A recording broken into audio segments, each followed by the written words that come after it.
আপনি 1 মিনিটে কতবার শ্বাস নেন আপনি জানেন কি?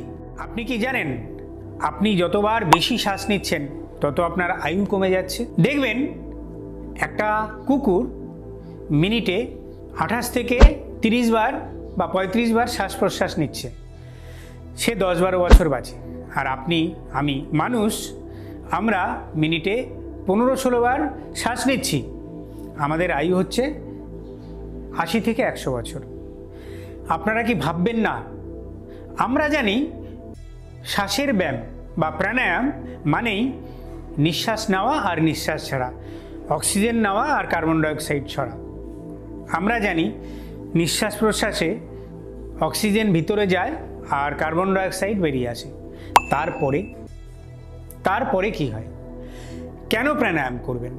আচ্ছা, ধরুন একটা হঠাৎ করে আপনি দেখলেন জোর একটা দমকা বাতাস দিল বা ঝড়, এক দমক ঝড় আপনার প্রকৃতির মধ্যে ছুটে আসলো, দেখবেন সব ওলটপালট করে দেয়। আমাদের প্রাণায়াম,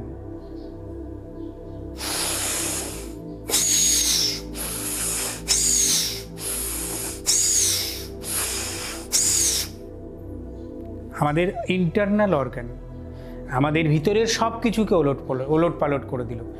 আসুন আমরা আলোচনা করব প্রাণায়াম নিয়ে। সবাই আমার এই চ্যানেলে থাকবেন, ভিডিওটা শেষ পর্যন্ত দেখবেন। আমি কমল সরকার, মত বিনিময় যোগা চ্যানেল, আপনাদের সকলকে জানাই স্বাগত। প্রত্যেক রবিবার ঠিক সন্ধ্যা 7টা থেকে 7:30 আমি লাইভে থাকছি।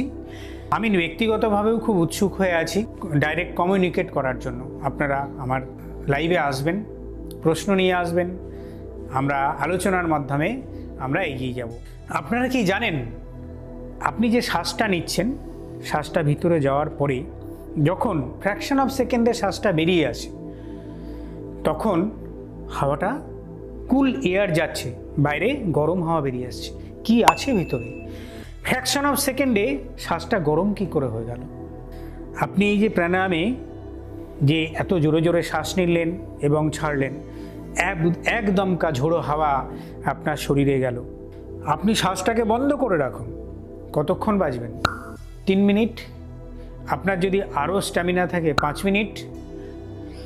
যেই বন্ধ হয়ে যাবে, শ্বাস বন্ধ হয়ে গেল, আপনার সমস্ত সেল, ব্লাড সার্কুলেশন বন্ধ হয়ে গেল, আপনার সমস্ত সেল ডেড হয়ে যাবে। যখন শ্বাস যাচ্ছে তখন আপনার মনের স্থিতি বদলাচ্ছে।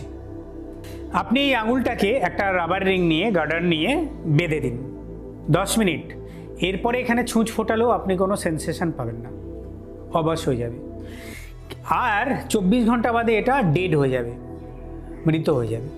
কেন না? অক্সিজেন যেতে পারেনি। আপনি খুব উত্তেজিত আছেন, খুব টেনশনে আছেন, আপনার শ্বাস ঘন ঘন পড়ছে। আপনি মন্দিরে আছেন, আপনার পরিবারের সকলকে নিয়ে আপনি খুব সুন্দর একটা মনোরম পরিবেশে আছেন। আপনার ব্রিদিং দেখুন শান্ত, ধীরে ধীরে চলছে। কোনো একটা মারামারি, উত্তপ্ত পরিবেশ, দেখুন আপনার শ্বাস প্রচণ্ড ঘন ঘন চলছে। একটা মানুষ সেক্সের উত্তেজনায় আছে, দেখুন তার শ্বাস কত ঘন ঘন বইছে। আমি কি প্রমাণ করতে পারলাম যে আপনার নিঃশ্বাসটা আপনার মনস্থিতির উপর নির্ভর করে? আপনার মন যেমন থাকবে, আপনার ব্রিদিং রেট তেমন থাকবে। যত ব্রিদিং রেট হবে তত আপনার আয়ু কমছে। আপনি নিজেই নিজের আয়ু কমিয়ে দিচ্ছেন।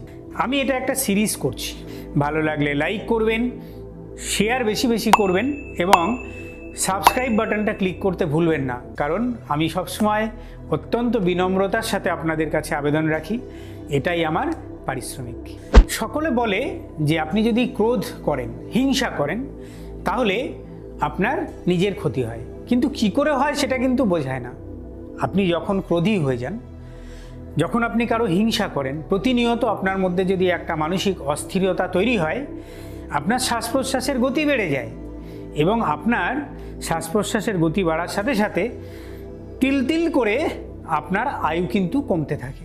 একটা কচ্ছপ মিনিটে 5 থেকে 6 বার তার ব্রিদিং হয়, কত বছর বাঁচে? 150 বছর, 200 বছর সে বাঁচে। যার যেমন আপনার ব্রিদিং রেট হবে, সে ততটা তার আয়ু কমাবে এবং বাড়াবে। একটা জিনিস মনে রাখবেন, আপনার ভিতরে আপনি যে শ্বাসটা নিচ্ছেন যতটা আপনি বেশি বের করে দেবেন তত আপনার শরীর থেকে নোংরা বেরিয়ে যাবে। আপনি যখন প্রাণায়াম করবেন আপনার শরীরে যে টক্সিন ম্যাটেরিয়ালসগুলো থাকে আপনি জোরে জোরে যদি বের করে দিতে পারেন তাহলে আপনার শরীরে কোনো টক্সিন থাকবেই না।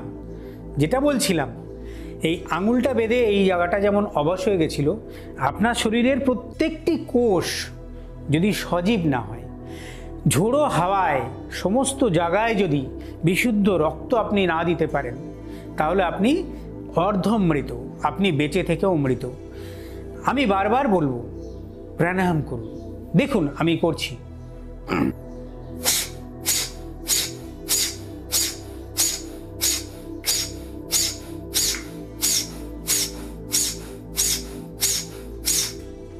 রোজ করুন, ডেলি করুন। কি করছেন? ফোর্সফুলি বের করে দিচ্ছেন, কার্বন ডাইঅক্সাইড বের করছেন, এটুকুই আপনি জানেন। কিন্তু আপনি কি জানেন তার সাথে আপনার শরীরের যত রকম টক্সিন ম্যাটেরিয়ালস আছে সেগুলো বেরিয়ে যাচ্ছে। আপনি বাড়ির পাশের একটা নর্দমা পরিষ্কার করেন, আপনি গাড়ির সাইলেন্সার পাইপ পরিষ্কার করেন। আমরা যখন শ্বাস নিই তখন আপনার শরীরকে আপনি পরিষ্কার করছেন। আপনি কি করবেন না আপনার শরীরকে পরিষ্কার?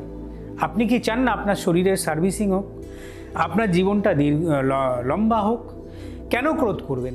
কেন হিংসা করবেন? আপনার মনস্থিতি বদলান।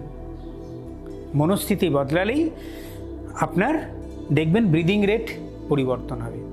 একটা জিনিস আপনাদের বলবো, যে প্রাণায়ামে আমার ভিতরের আবর্জনা বের করতে বেশি সাহায্য করে, যে প্রাণায়ামে আপনার লম্বা শ্বাস বাইরে আমরা ছুঁড়ে ফেলতে পারি, সেগুলো আমাদের পক্ষে বেশি উপকারী। আপনার এই শ্বাসের উপর নির্ভর করছে আপনার মেধা, আপনার স্মরণ শক্তি, আপনার মেমোরি, আপনার শরীরের হজম শক্তি, আপনার পুষ্টি, সমস্ত কিছু। নার্ভাস সিস্টেমের একক হচ্ছে নিউরন। আমরা যখন প্রপারলি শ্বাস নিই আমাদের এই নিউরনগুলো অ্যাক্টিভেট হয়। তাতে কি হয়? নিউরন অ্যাক্টিভেট হয়ে গেলে আপনার নার্ভাস সিস্টেম অ্যাক্টিভেট হয়। নার্ভাস সিস্টেম যদি সঠিকভাবে কাজ করে আপনার মেমোরি, বুদ্ধি, বিচারবোধ সমস্ত কিছু অ্যাক্টিভ হয়ে যায়। একটা কথা আবার বলে দিচ্ছি, এই ভিডিওটা এখানে শেষ করব, কিন্তু আপনারা পরবর্তী ভিডিওর জন্য অপেক্ষা করুন, কারণ আমি এই প্রাণায়ামের একটা সিরিজ বানাতে চাই। সকলে ভালো থাকবেন, সুস্থ থাকবেন। অপেক্ষা করুন আমার পরবর্তী প্রাণায়ামের ভিডিওর জন্য। নমস্কার।